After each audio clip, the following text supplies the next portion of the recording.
కాంగ్రెస్ పార్టీకి 38.85% ఓట్లు వస్తే మనకు 37% ఓట్లు వచ్చినాయి. అంటే 1.85% తేడాతో మాత్రమే మనం ఓటమి పాలైనాం.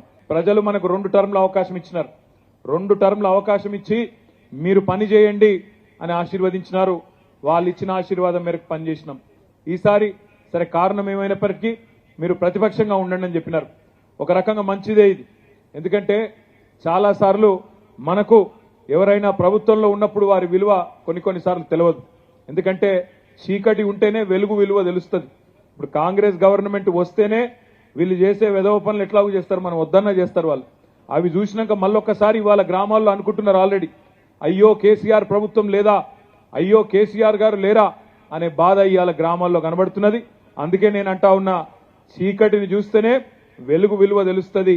కాంగ్రెస్ ప్రభుత్వాన్ని చూస్తేనే బీఆర్ఎస్ ప్రభుత్వం యొక్క విలువ కూడా తెలుస్తుంది. తప్పకుండా తిరిగి అదే ప్రజలు, ఏ ప్రజలైతే మొన్న కొంత ఏమరపాటుతోని కొంత వాళ్ళు ఇచ్చిన మోసపూరిత హామీలు నమ్మి మోసపోయినారో వాళ్ళు నిజం తెలుసుకోవడానికి కూడా ఎక్కువ టైం పట్టదు. ఇవాళ మీరు చూస్తున్నారు, హైదరాబాద్లో 10 ఏళ్లలో ఎన్నడూ కరెంటు పోలేదు.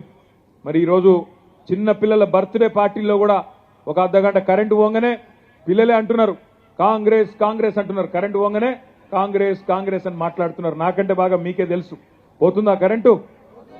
పోతున్నది కరెంటు. చూడండి, ఒక 60 రోజుల్లో ఎంతమంది బాధపడుతున్నారు ఒక్కసారి చూడండి. గ్రామాలలో కూడా మీరు చూస్తే రైతులు కొంతమంది పాపం వీళ్ళు చెప్పిన మాటలు నాగమైంది.